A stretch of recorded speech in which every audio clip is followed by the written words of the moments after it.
Et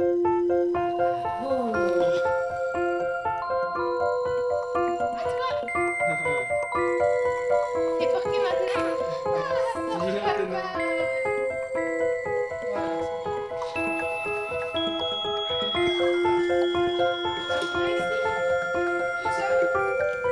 Rose a 3 ans et demi.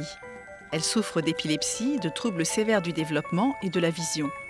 Une fois passée l'annonce du handicap, ses parents, Baptiste et Marie-Sophie, ont dû faire face à la situation.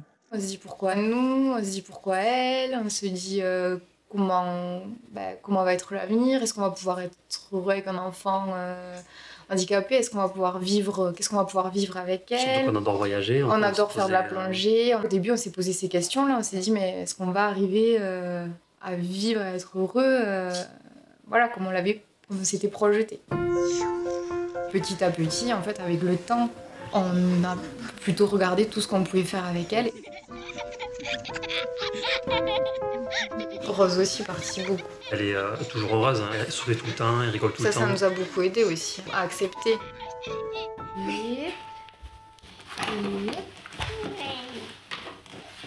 Regarde, tu marches comme ça. Les problèmes commencent peu après la naissance de Rose.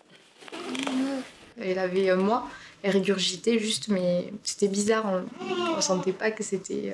il y avait quelque chose de bizarre. Et son pédiatre me disait, c'est une sorte de malaise vagal, ça va passer. Tu l'attrapes? Mais les malaises sont de plus en plus graves et Rose est hospitalisée. On lui découvre une épilepsie. Touche-le. Ouais. Oui. Sans attendre d'en connaître la cause, Baptiste et Marie-Sophie lui font faire de la kiné et de la psychomotricité. Le diagnostic ne sera posé qu'à 2 ans. C'est la mutation d'un gène qui provoque ce polyhandicap. Craignant la cécité, l'ophtalmologiste les oriente alors vers l'Institut des jeunes aveugles de Toulouse. Ils nous ont tout de suite rassurés en disant on a fait des tests, Rose y voit, on sait qu'elle peut y voir encore mieux et on va proposer des choses pour qu'elle y voit de mieux en mieux.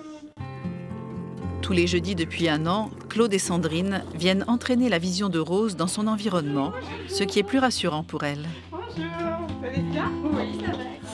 Elle bénéficie d'un programme de rééducation à domicile orchestré par l'Institut des jeunes aveugles, tout en allant à la crèche 3 fois par semaine. Ah, bravo, tu suis bien la petite lumière. Tu la touches, la petite lumière, avec ta main? Rose perçoit surtout les lumières et les contrastes, comme le noir et blanc. Tu regardes bien là, bravo Rose. Et de l'autre côté, tu regardes. Bravo Rose, tu l'as attrapé. Le tissu. Ces panneaux en noir et blanc attirent son regard, ce qui stimule sa motricité. Coucou Rose. Coucou Rose, tu te redresses? En incitant Rose à relever la tête, Claude lui fait travailler son tonus musculaire. Ouais, bravo. Ouais. Tu vois le tissu. Toutes les 10 minutes, la petite a besoin de faire des pauses. Oui. La séance reprend avec un jouet brillant qui bouge et attire l'œil. Oh, super Rose. Oh, tu l'as attrapé. Tu l'as attrapé. Oui, avec l'autre main droite. L'intérêt de tous ces exercices, c'est de trouver aussi des objets qui l'intéressent visuellement, parce que c'est quand même la vision qui va orienter le geste vers l'objet qui lui plaît. Et les échanges se poursuivent en famille. Rose est intriguée par le bruit. Il est où le canard? Baptiste l'encourage à aller plus loin.